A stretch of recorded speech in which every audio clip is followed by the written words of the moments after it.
This episode is brought to you by Navy Federal Credit Union. It's a special thing to be a member of Navy Federal because they are a member-owned, not-for-profit credit union that invests in its members with amazing rates and low fees. That's why members could earn and save more every year. Plus, they serve all branches of the armed forces, veterans, and their families. So if you're interested in becoming a member, learn more at NavyFederal.org. At Navy Federal Credit Union, our members are the mission. Insured by NCUA. It's time. Time to get credit for the work you've done. Time to get the recognition you deserve. With Purdue Global, you can move forward in your career, for your family, and for yourself. You're worth the investment in yourself to earn a degree you're proud of, a degree that employers will respect. Purdue's online university is designed to support working adults like you who know it's never too late to accomplish your goals. It's never too late to make a comeback. It's time to start yours today at purdueglobal.edu. Episode 181, How to Identify and Improve Spending Habits. Welcome to the Frugal Friends podcast, where you'll learn to save money, embrace simplicity, and live a richer life. Here are your hosts, Jen and Jill.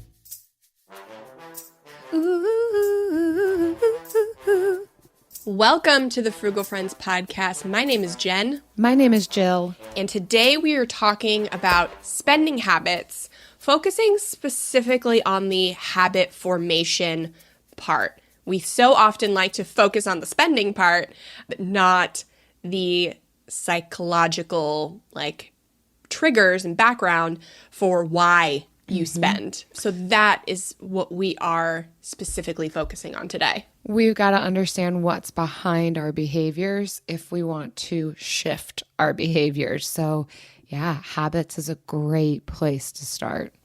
Absolutely. But first, today's sponsors. Our first live training sponsor in this show, 3 secrets to pay off debt faster, even over the holidays. Yes, it can be done. We will be covering the 3 lessons it took us years and tens of thousands of dollars of debt paid off to learn, all in hopes of saving you some time and heartache on your debt-free journey. And if you're not paying off debt, maybe you're saving for something like your emergency fund or a home, these tips will still be relevant for you. So we're doing that live Sunday, October 17th at 6 p.m. Eastern Standard Time. And everyone who wants to join us live will get a free copy of our debt-free Christmas planner. Seats are limited, so head to frugalfriendspodcast.com/training. Grab your spot. By the way, it's free. Yes. Free to join the live training, free to get the debt-free Christmas planner. Just so much goodies we just want to give to you all because that's what we like doing. And even if you can't join us live, we will send out a replay, so still head to frugalfriendspodcast.com/training and grab a seat so that you can get that replay. But please show up live and we'll give you that debt-free Christmas planner as a thank you. Today's episode is also brought to you by your brain. Have you ever heard that you only use 10% of your brain? That's crazy because that's a total myth. If it sounds crazy, it is crazy. Your brain wants you to know that according to science, that is more recent than 1907, when that myth was created, that you actually use nearly 100% of your brain by the end of the day. So your brain wants you to give it a break once in a while, okay? And let habits take over. Your brain, it is working for you. It is nuts. Even when you were talking about this sponsor, we both were like, how much of our brains do we use? We're like 30%, 40%. You're like, I think even less. It's changed. That sponsor changed in the last 30 seconds because I was reading multiple articles that said the 10% thing is a myth. And I was like, oh my goodness, people need to know about this. There's so much less shame then attached to it because before it's like you only use 30%. So do better, work harder, try and use more of your brain. And it's like, you're using all of your brain. You're never going to be Neo. So forget the blue and red pill. You're already there. You're fine. Give yourself some grace. Anyways, speaking of grace, habits, am I right? Hard to build, hard to break. Hard to build, hard to break. Yes. So that's what we're talking about today, specifically on spending habits, because we like to talk about all things that can be used to improve your life, but we put a financial spin on it because that's our zone of genius.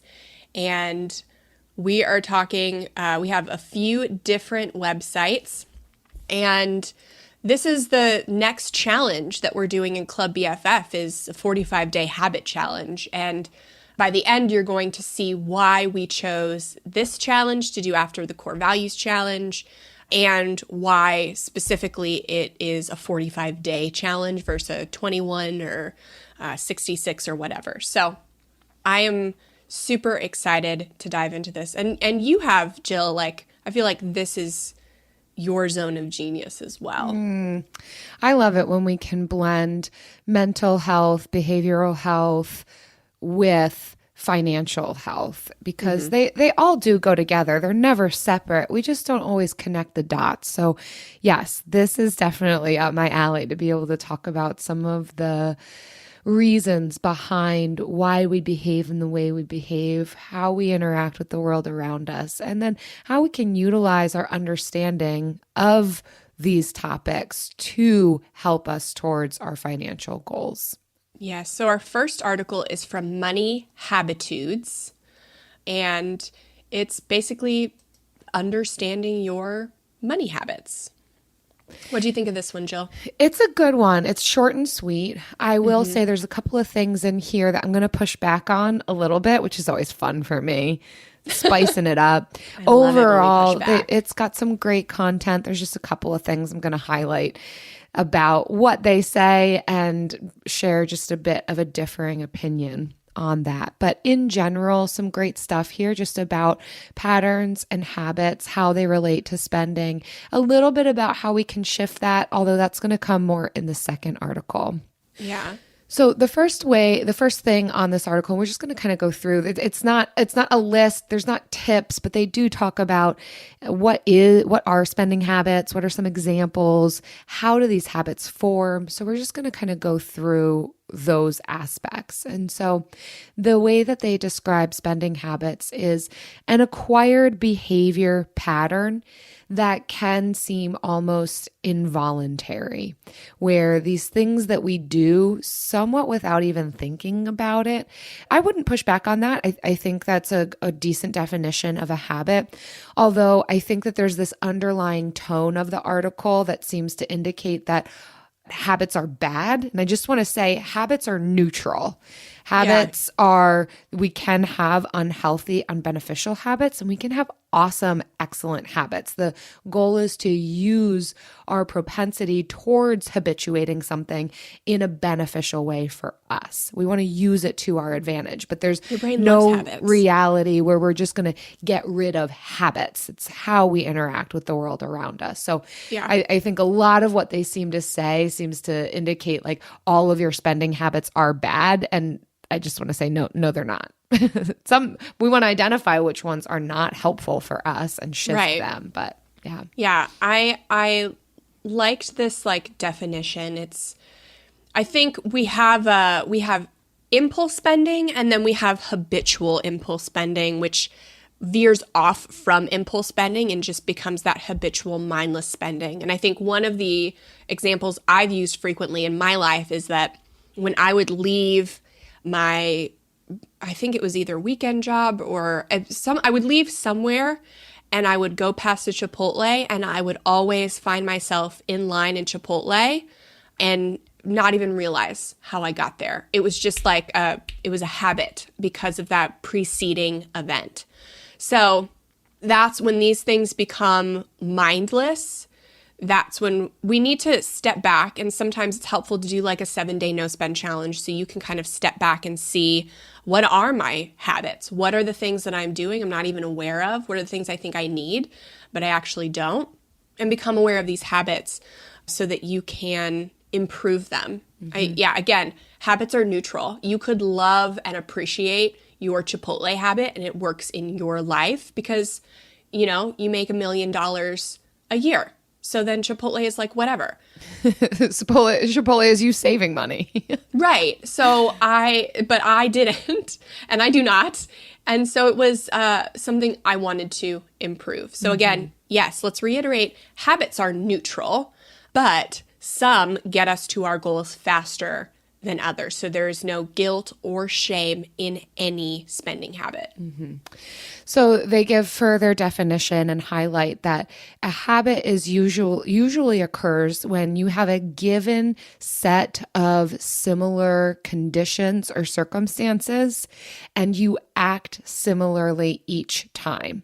So again, it's this pattern, cycle, habitual nature. And where I will push back again on this article is with the examples that they give. Some of these writers are not great with examples, but that's all right. They out here hustling. Yeah, they use extreme examples because it's easier to not argue with them. They don't want to get bashed in the comment section. Well, here I am about to push back. Saying that, it's a habit if you always give to charity at the end of the year, or you have a habit of spending on a souvenir t-shirt on a vacation. And I would say that's not a habit. That's not a regular pattern. No. That's a ritual or a tradition. If you're only doing something one time a year, sorry, money habitudes.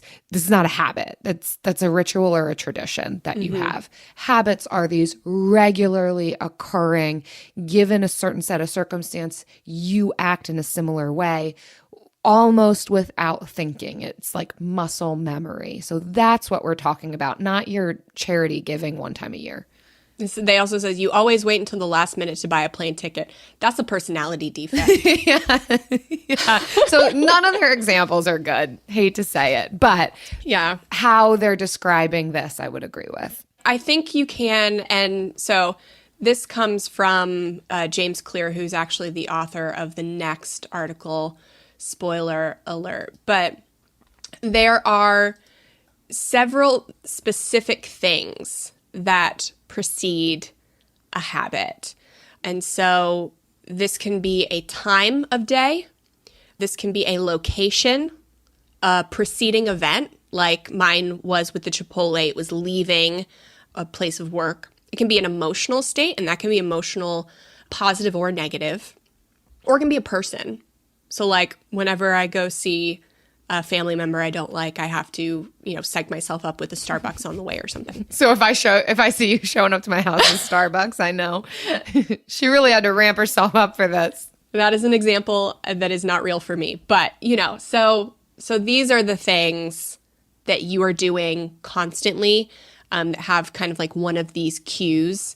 That's how you can tell that it's a habit. Right. And so we also then would look at, well, how do these habits form? And you've touched on that a bit, Jen, the different types of circumstances that would lead to the formation of a habit, something that's ingrained in us, why we continue to operate in these patterns. And there's a concept within the field of social work that I feel like is helpful in what this article is also touching on. Classic foundational social work 101 is person in environment. It's also PIE for short, so that's fun because we like food. But this idea that we are directly connected and linked to the context in which we are living and where we're from. So person and environment, what is around us, who's around us, what's the context in which we're living. This is going to play a strong role in the people that we are, but absolutely into the behaviors that we've established, the habits and patterns that we operate within. And so if we want to look at how did these habits form, we absolutely have to look at, well, what's my environment? Where am I? What's the context in which I'm living? Who are the people around me? What is the actual location in which I'm living? What does my certain cultural, location, geographical context teach me about what I need, what's necessary, what I should be engaging in? How does that play into my own wants and desires? Are they actually my wants and desires, right? There's a whole digging process here, but essentially we can't separate ourselves from our environment. So the people around us, culture and society, even our religion or spiritual beliefs, our own unique personalities, because it's the nature versus nurture topic as well, the media, and again, friend groups. So these are the influences that bear upon habit formation. Absolutely. I think community has a huge role to play in how we spend habitually. It's the people you spend the most time around that you pick up on their mannerisms and habits. So that can be at work or out of work. I think that was a big reason how I developed a lot of my spending habits. But and I loved when in Club BFF right now, we're going through the Core Values Challenge. We're finishing it up. And in the book that we're reading for the book club with it, kind of learning how some core values can be developed out of lack. Like if you didn't have something or you lacked something growing up, that can cause that in adulthood to be a core value for you. And I think the same can be said for habits as well. I think if you lacked something growing up or, even feel like you lack something in your adult life that others have, I feel like that can create a compensation habit as well. I've seen that in my life too. Yeah, and we build upon our experiences. As much as I don't want to harp too much on childhood, that is part of this, that we probably carry with us some habits and behavior patterns that we established in childhood. And that's why this article talks about, why is it so hard to break spending habits? And they use this illustration of water like weaving a river through rock, and it would take a catastrophic event to shift the trajectory of that water. Like they're going to take the path, water takes the path of least resistance, and it carves its way in that manner. And similar to water carving its way through rock and desert are our patterns, that sometimes these can become so deeply ingrained and entrenched in us and have been our habits and patterns over years, if not decades. And so it is very difficult, similarly to that, since it's relatively involuntary, built in. We're not always thinking about it. It's going to take a lot of effort and intentionality and understanding of ourselves to be able to shift the trajectory of that water, because we want to take the path of least resistance. Yeah, I mean, it makes sense. Like we, by the end of the day, have used almost 100% of our brain capacity. So we are dealing with decision fatigue and just overall physical exhaustion. And so that's why most of our day is made up of our habits. There are habit writers who say you are your habits, which I don't think I would go that far, but you spend a significant amount of your time. If you take a week and you record everything you do every day for a week, you're going to see a lot of patterns, and you're going to have to record every hour or so, because you're not going to remember the things that you did in an hour, like an hour from now. So it's hard to remember everything you did in a day because so much of it is on autopilot. And there are definitely, oh my gosh, I can't tell you how many times like I will be in one place and just go on autopilot and end up in a different place. How did I find myself here? Yeah.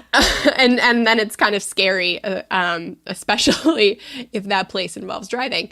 But yeah, so much of our life is habits. And so again, habits are neutral. So you can just focus on your habits, change those. And even ones that don't specifically cost money can have a financial component too. So figuring out how to change habits and improve habits, that's kind of like the verbiage we want to focus on. Yes. Utilizing this information to our benefit. Mm-hmm. AI might be the most important new computer technology ever. It's storming every industry, and literally billions of dollars are being invested. So, buckle up. The problem is that AI needs a lot of speed and processing power. So, how do you compete without costs spiraling out of control? It's time to upgrade to the next generation of the cloud, Oracle Cloud Infrastructure, or OCI. OCI is a single platform for your infrastructure, database, application development, and AI needs. OCI has 4 to 8 times the bandwidth of other clouds, offers one consistent price instead of variable regional pricing. And of course, nobody does data better than Oracle. So now you can train your AI models at twice the speed and less than half the cost of other clouds. If you want to do more and spend less, like Uber, 8x8, and Databricks Mosaic, take a free test drive of OCI at oracle.com/strategic. That's oracle.com/strategic. oracle.com/strategic. We all agree that reducing carbon emissions is a good thing. And once again, Toyota is leading the way. We hear a lot about fully electric vehicles, and Toyota has them, with more on the way. But we also know a BEV is not for everyone, whether it's because of cost, range, or concern about finding a charging station when you need it. Plus, the raw materials used to manufacture batteries are limited. Enter Beyond Zero, Toyota's vision for a carbon-neutral future, in vehicles and in manufacturing plants, too, in the years ahead. The materials used to make just one long-range battery for an EV could be used to make batteries for 6 plug-in hybrids or 90 gas-electric hybrids. That's why Toyota's position today is electrified, diversified, empowering you to choose how to reduce your own carbon footprint with the vehicle that's right for you. A hybrid, plug-in hybrid, or battery EV. So shop, learn more, and get details at toyota.com/beyond zero. Toyota, let's go places. So, anything else on this one? Nothing else. I really think we're ready to talk about how do we use this knowledge to our advantage and how can we shift habits that we want to shift and maintain habits that are benefiting us. Absolutely. So now we get into my favorite habit writer of all of, I've read a lot about habits. I've read a lot of books about habit formation, habit psychology, all of that. And James Clear in the book Atomic Habits really has been my favorite. There's a reason why it has sold over 5 million copies. And I only know that because I'm literally reading it on the website right now. But so we're actually going to be reading that during our book club for the 45-day habit challenge. And this one is, I think, a great kind of intro to all the things he talks about. There are just so many aspects that really do relate so much to like a direct correlation to like financial components. Yeah. James Clear has been a frequent flyer for us in these articles. We also referenced an article of his in our goal setting episode. That was it's back in the archives at this point. It's an episode within the 90s. I want to say like 97. I think it was at the beginning of 2020. So yes. Of course, goal setting for 2020. That was, right. I was all wiped out. Oh, wow. Sorry about that. We had the best intentions. Yeah. Gosh. Anyways, this one is how to start new habits that actually stick. What do you think of this, James Clear? And this is actually an excerpt from the book. Yes. So much content jam-packed, and you'll see it in our show notes how much we just wanted to highlight for you all. So many goodies, and I would absolutely direct any listener just to go and read the article because we're not going to be able to dissect every single part of this. But I think he does a really excellent job with graphs, explanations, examples of the process of building a habit and the process of reestablishing habits. I think it's a really excellent step-by-step. And yeah, I'm excited to talk about this. Yeah. The first part, up in the top, it says the 3 R's of habit change, but this actually doesn't cover that. But it does introduce the 4 stages of a habit. And so I specifically like this one versus the original. It's called the habit loop. The original habit loop only had 3 parts. And so Clear added a 4th, well, he added a second part. he added one between the first and second. So now there's 4. And it makes a lot more sense when you're dealing with habit change versus just understanding habit theory. So the first one is cue. So all 4 of them are cue, craving, response, reward. The original one is just cue, response, reward. But the cue is like what I was saying in the first article. It can be that time, location, preceding event, person, whatnot. So that's the cue of that. And then the craving is it's like what you want. What craving does that cue trigger?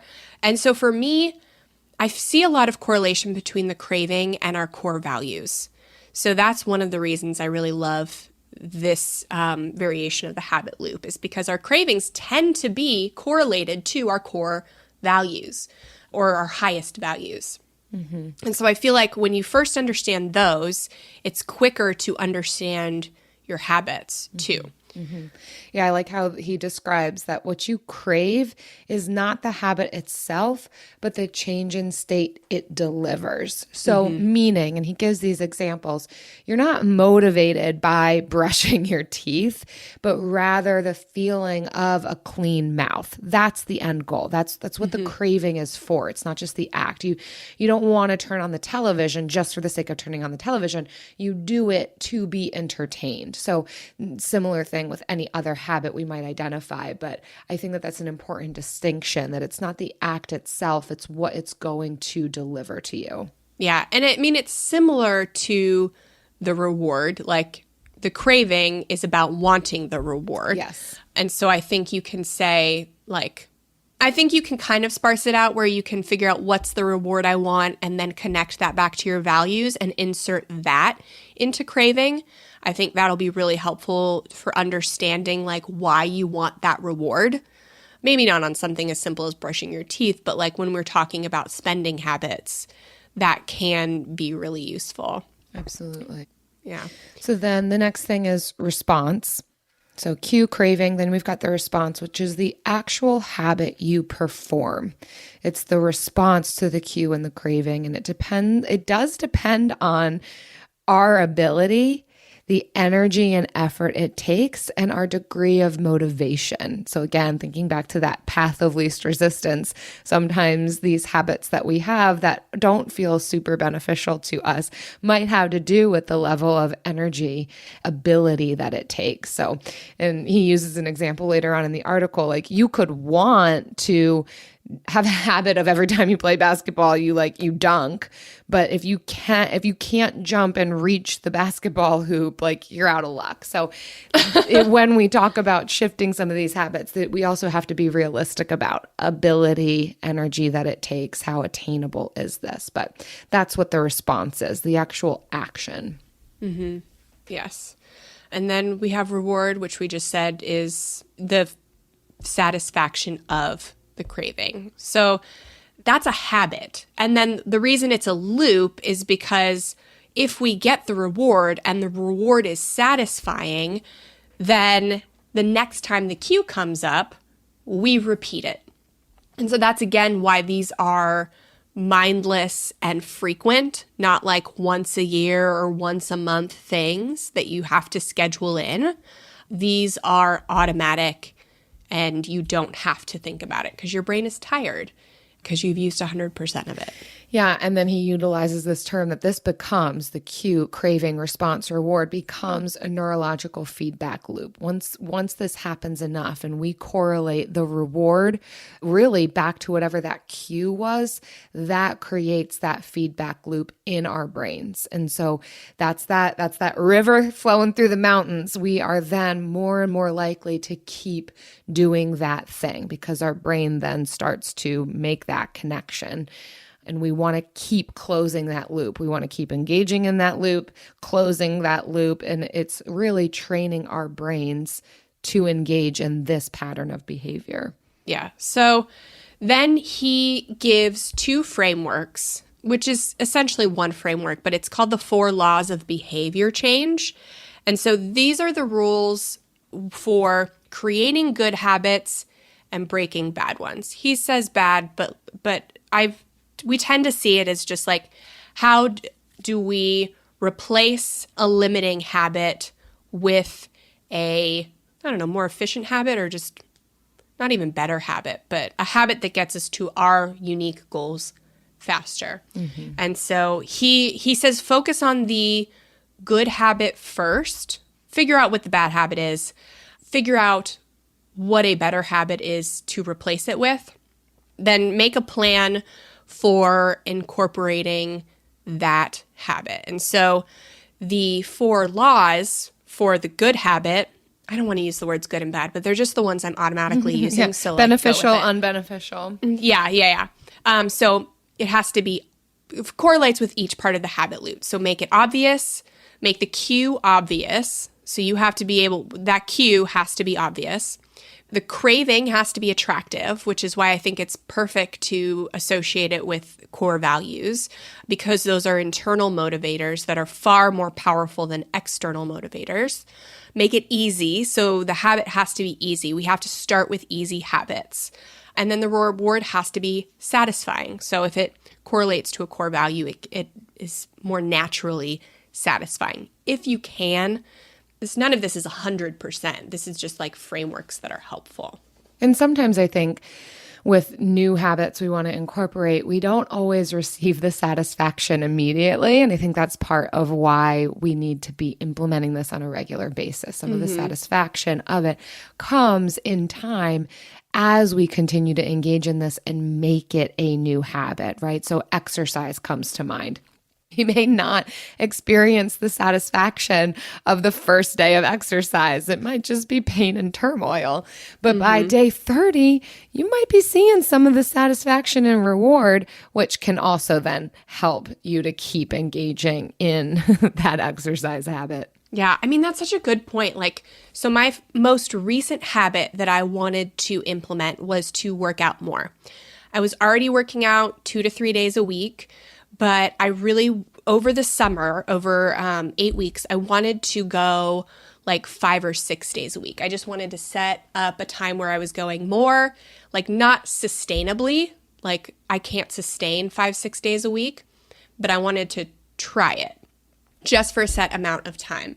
Because, and this is another myth, it doesn't take 21 days to form a habit. I think that is more general knowledge now than the 10% one. But I think I was telling you, now it's, the reason the 21-day thing was, they came up with it is because of a academic article that was sent from doctors who like redid people's faces. It took their patients an average of 21 days to get used to the reconstruction of their face. And so that's, it was misconstrued over all of these years to be this habit rule. But recent studies have shown that it actually takes an average of 66 days. So, and one was as short as 18 days to build a habit. So, and science has also shown, or studies have also shown, that it's more so repetition that ingrains a habit than it is our desire to get the habit. So this is totally different from our values. It's repetition. That's how we can get to these things that we have a habit of doing but don't particularly want to do, don't serve our habits. And so if you can do something over 66 days and maybe do it, 45 times, either 45 days in a row or 45 days over, 2 months or whatever, that's a better indicator that you will stick with it long term. And so for me, for 8 weeks, I went to the gym mostly 5 days a week. Some days were 4, but mostly 5 days a week. And now that my little challenge for myself is over, now I want to go to the gym like 5 days a week. I want to do that. My body is like, please give me rest. But I now desire that. Yeah. It became a habit where I drop Kai off, I go to the gym, I come home, shower, and start work. And I love that routine. Well, I think that's something that I like about these laws of behavior change is that we do get to decide what they are. So we do have an incredible amount of power and influence over the establishment of new habits and the elimination of non-beneficial habits. But what James Clear is saying is we can decide what the cue is going to be. We can make the craving be attractive. We can make it easy. We can make it satisfying. And so some of this might just then intertwine with our own perspective, that the reward attached to, if we're just going to keep using exercise as an example, it doesn't have to be that I see immediate changes in my body. The reward could be, I have made a healthy decision for myself. I accomplished a goal today. There's the self-satisfaction in that, right? We can decide what the reward is as long as we know that it is a motivating reward for us. Whatever, we need to find something though that we can attach to it that is going to help us continue to do this thing. But yes, some of it is just repetition, just continuing to do it, but at least allow the fact that I engaged in that new habit, this thing that I'm trying to make a habit. I did it. I engaged in it. Allow that to be a self-satisfactory thing to say to you, I did it. And I'm going to do it again tomorrow. Yes. But I also like how he says that we can utilize this invert this, right? So where we're trying to make new habits, this is also where we can eliminate bad habits. So with the cue, it is eliminating, like not making it so obvious. It is making not it invisible. making it attractive, not making it easy, not making it satisfying, right? Like, what is the opposite of this thing? That's what we would do with each of those cue, craving, response, and rewards. You can't always make the cue invisible. Obviously, like I can't stop leaving work, but you can work on the other things. Like you can explore your core values or explore who you are and what you want to be and develop those internal motivators that change what your cravings are. The more you learn about yourself, the more you know what you really want and what you really don't want. So some of those cravings will go away the more intentional you are about doing that. I mean, you can also take a different route home from work or leave at a different time of day or, a number of things. So there are ways to shake up even these quote unquote laws of habit change. But I love how it's first you figure out what your habits are, and second, like you figure out once you've decided on a habit you want to change, first figure out what's the closest thing to that you can replace it with. Because was it with you that I was talking about leaving the hole in the... Oh, yes. I think it was in our YouTube video where it's like if you dig a hole out and you just leave the hole, it's going to fill back up. With something. With rain or other dirt or something, But say you dig a hole and you put a bowl in there, then that hole is going to, be there. It might, the bowl might, have fill up with some sand or something, but the hole in the dirt will still be there because you've replaced the air, the gap with something. And so it's kind of the same with habit improving, is that you have to if you want to take something out, you have to first figure out what you're going to replace it with so that you can have that on deck. And so we figure out what that equal but different habit is going to be. We figure out how we make that attractive and satisfying. And then we think about, okay, so now how do I make the old habit unattractive and less visible and stuff? So I love that. There's some creativity to take and problem solving and understanding of self, because how I might make something obvious, attractive, easy, and satisfying might be different from how you do it, Jen. Even if the goal habit is similar, what is going to seem rewarding and satisfying to each of us might be different. So yeah, there's definitely a personalization, individualization to this, creativity, problem solving, and we love that. And of course, we can learn from one another in this community of how did you implement new habits? How did you eliminate other habits? Sometimes it does take community to really understand, how can I implement on this tool I've been given? Yeah. I mean, It doesn't have to just be for spending habits. Like we said at the top of the episode, this is obviously, for everything. Like most recently, I was using it for exercise. But I mean, this can be for doing a side hustle or for, maybe less like actions that can cost money, like perusing a store like an online store whenever you get bored. So think of the actions that can cost you money or make you money. And this can be relevant for changing those habits as well. Yeah. Yeah. As we talk about spending habits and areas where we can cut, I know we've talked about this before, but just, simple tip. I find that I used to just shop the whole grocery store. Like I just go up and down aisles. And then I realized I don't need to go up and down every aisle. If I shop the perimeter, that's that making the queue invisible. I don't need the stuff in the middle of the grocery store. So how about I just not go there? And then I'm not buying the things that are there. Yep, absolutely. But you know what I never want to make invisible? Ooh, this is a habit that is good and life-giving. I love the cue that precedes this. And the reward of the Bill of the Week.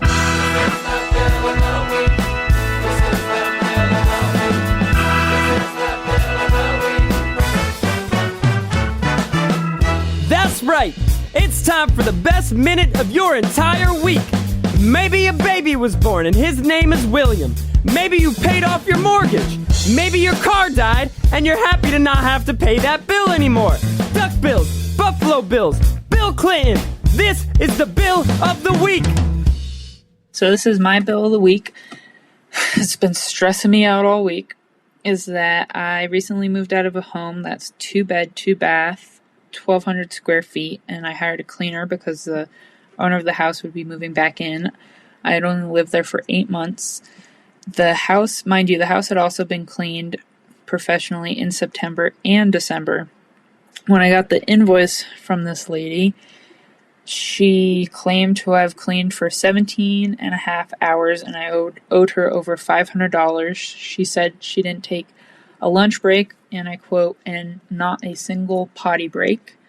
So I'm not quite sure what to do about it, because the previous cleaner took 4 hours to do the same job, and this lady also claimed to have taken out every single light bulb and cleaned each light bulb. So if you all have any suggestions about how I can handle this, that would be awesome. Thank you. Oh, this is the first advice bill we've ever gotten. It is, but both Jen and I just jaw dropped, especially at the light bulb part. Well, and the potty part. I can't get past that. That's on her. She chose not to take a lunch break or a potty break. I think if you have something to compare it to, you should make your intentions known up front. Be I had this professionally cleaned in September, and she billed me for this many hours. So this is what I expect for this one. And, she was able to clean the entire house doing these. And surely you agree on what they're going to do before they do it. Mm-hmm. So if you didn't need every single light bulb cleaned, and that wasn't in the description of what you'd be getting, then you can argue that you don't have to pay for that. I think it's easier because you have something to compare it to. If you don't, then you can kind of argue hey, this was your list of services. This is what I paid for. This seems outside of the scope of what I agreed to. Mm-hmm. That would be mine. Yeah, I would encourage you to go back to whatever communication you did have. I recognize a lot of time with cleaning jobs, we don't have signed contracts, but if there is a text message or email exchange, just to go back and reread what was asked of her, what did she communicate she was going to do? 17 hours of cleaning is, in my estimation, really above and beyond what one time being in a home would be. So how do you even. That's an entire day of being there. There is something unusual happening there. So I would encourage you, utilize the communication that you already have and see where there's room for negotiation with this woman. Certainly don't have her come back again if she's charging you things you're not comfortable paying. But hopefully you can find a reasonable agreement between the two of you. I'm so sorry that this bill has been stressing you out. I'm so sorry. But yeah, I mean, and if anybody else kind of deals with this with service providers, it can be hard to figure out the time that they actually did work. You can't kind of micromanage them, but you can ask around and see, okay, for this, and you can get different quotes from different companies and be like, okay, I have this that I need done. How many hours do you anticipate that taking? And get it from their mouths. If somebody comes to you and says, okay, for this job in this square footage, I anticipate 4 to 5 hours, and then they come back at you with a bill for 17,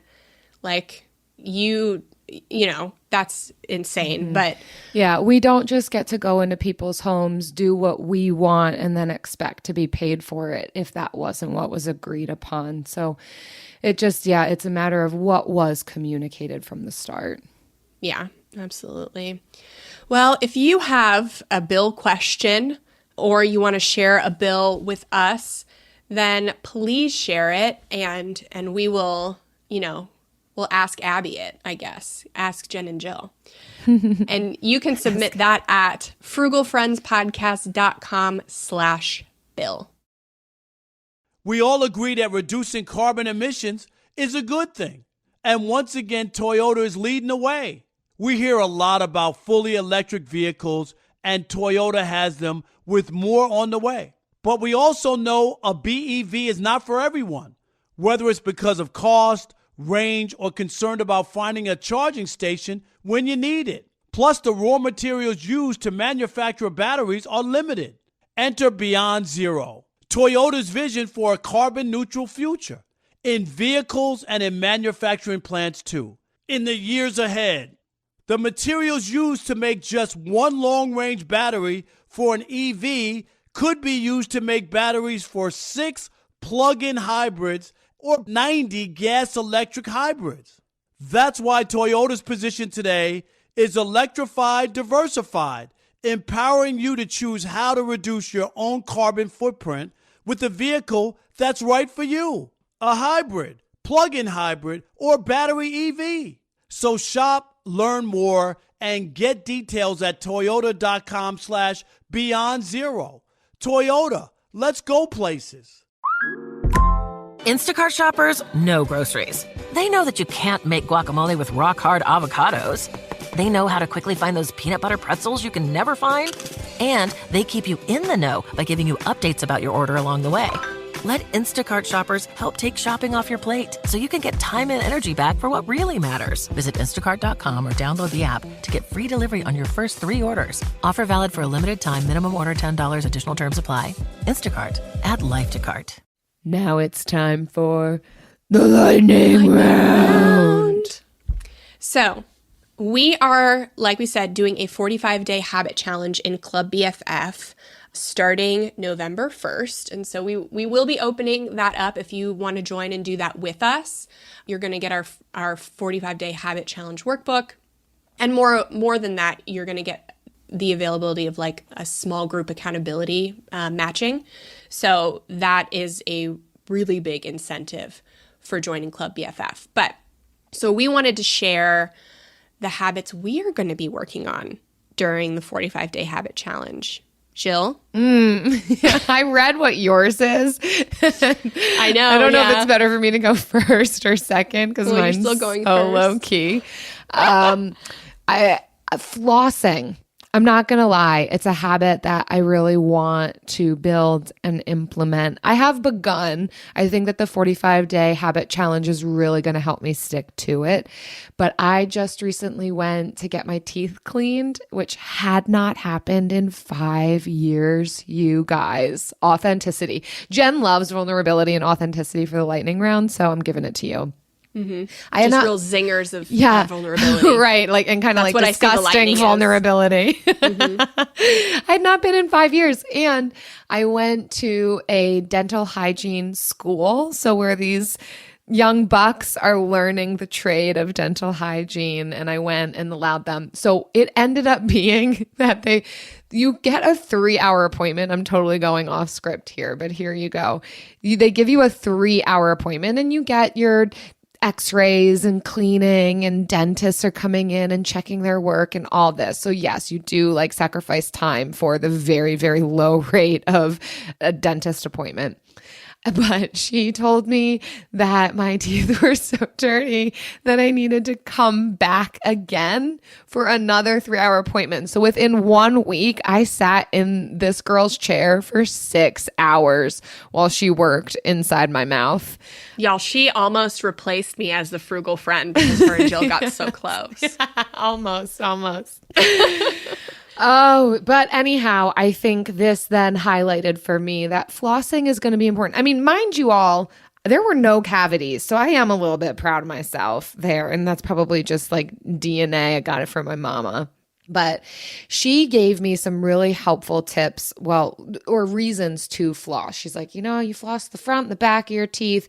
It's not always about just getting food out. It's also about disrupting the bacteria. And for whatever reason, that's stuck with me. And I have been trying to make my apprentice dental hygiene woman proud of me. So I am trying to floss on the reg. My cue is putting the floss right next to my toothbrush. My craving is to make this woman who was in my mouth for 6 hours proud. My response is flossing, and my reward is that good, clean feeling and making this woman proud of me.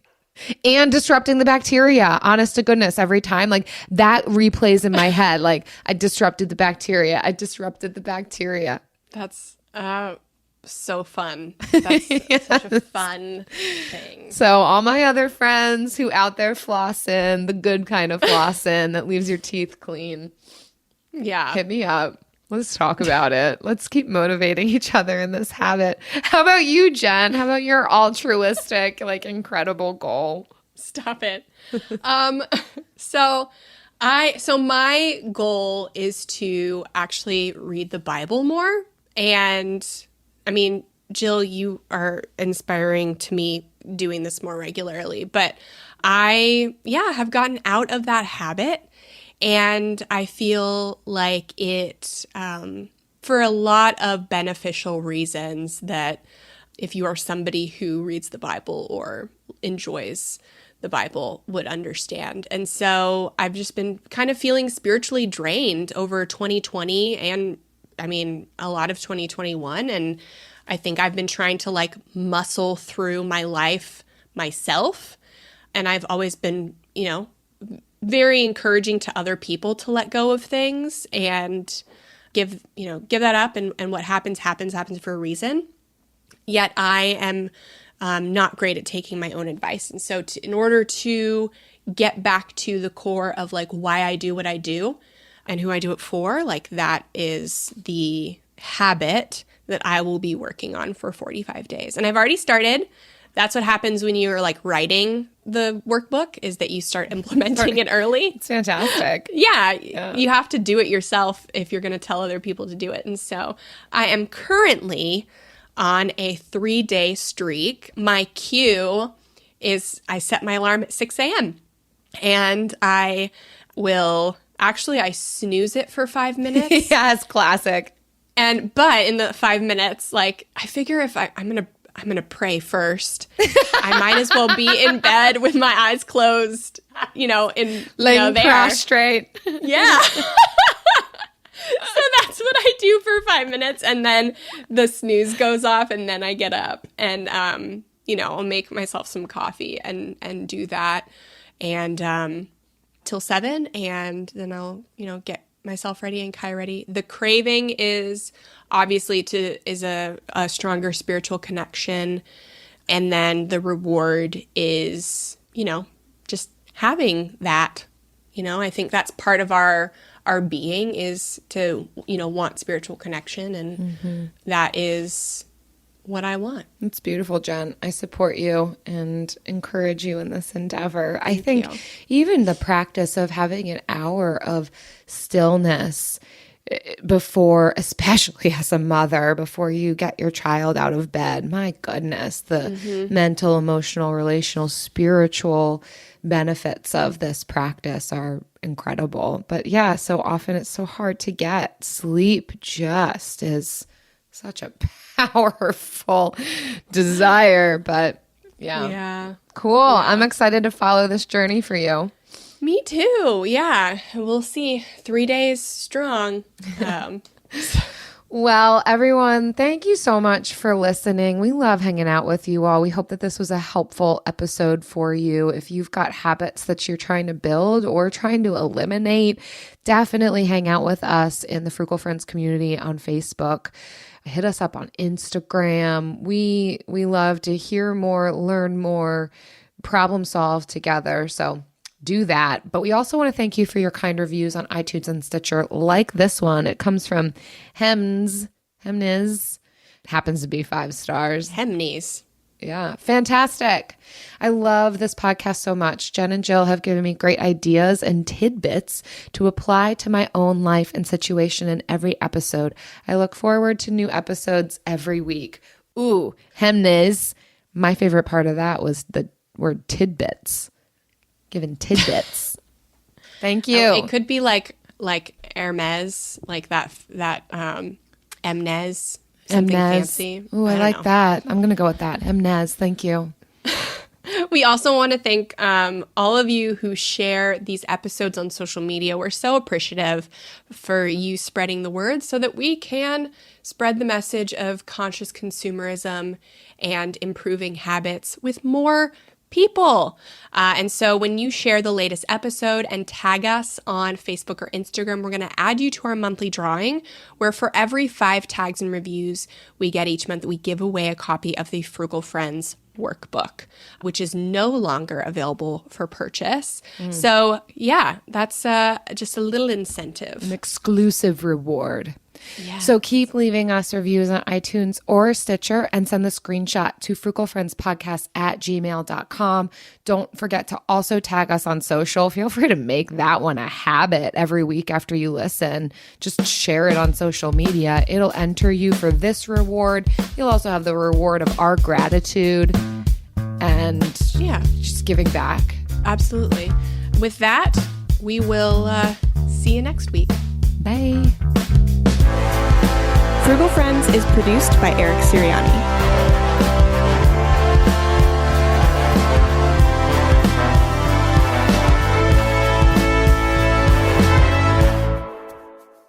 So is podcasting a habit for us? Like we do it weekly. Is it a habit? We do it more than weekly. Well, we put out an episode weekly. I don't know. It starts to get so into the weeds, like, because then what? Work is a habit. I work every day. I don't believe podcasting is a habit for us. It's a gift. We have to. It's a gift. We schedule it and we follow through with our schedule most of the time, unless we're sick. It's a goal. It's an endeavor. Yeah, you did not want to hear me record this episode a week and a half ago. It's a passion project. It would have not been pleasant to your ears. Oh, you were sick. How are you feeling now? Great. I feel great. Back to normal, taking my immune boosters, and so that I don't get sick between now and Tuesday when I fly out. Oh, yes. Gotta get there. Gotta get with those FinCon peeps. Home stretch. Yes. My money nerd. Yeah, that will have already happened by the time this comes out. So how was it?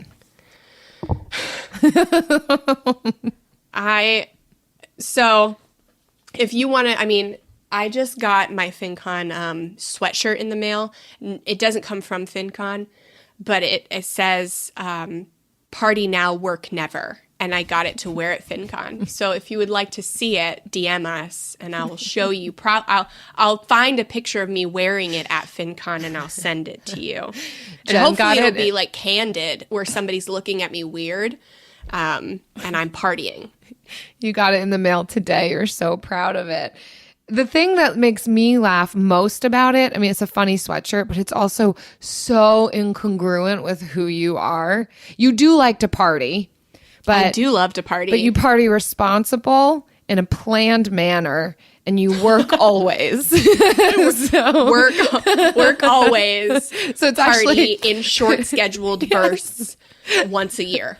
Party later, work always is actually a little bit more what life is like for you. But one of the girls at my gym, she saw me after not having seen me since we went out, and she playfully mocked me by dancing. And I was like, yes, this is how I want to be known. Yes. Like, this is how, when you see me, I want you to think of that. Wait, because of the time you and I went dancing? Yes. Yes. That's 100% how they know me. And I'm good with that. Yeah, that's all they know.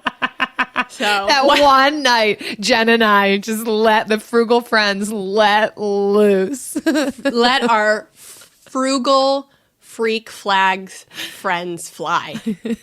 You're just trying to find all the alliteration there. That was not on video, and it will never be. It'll never be.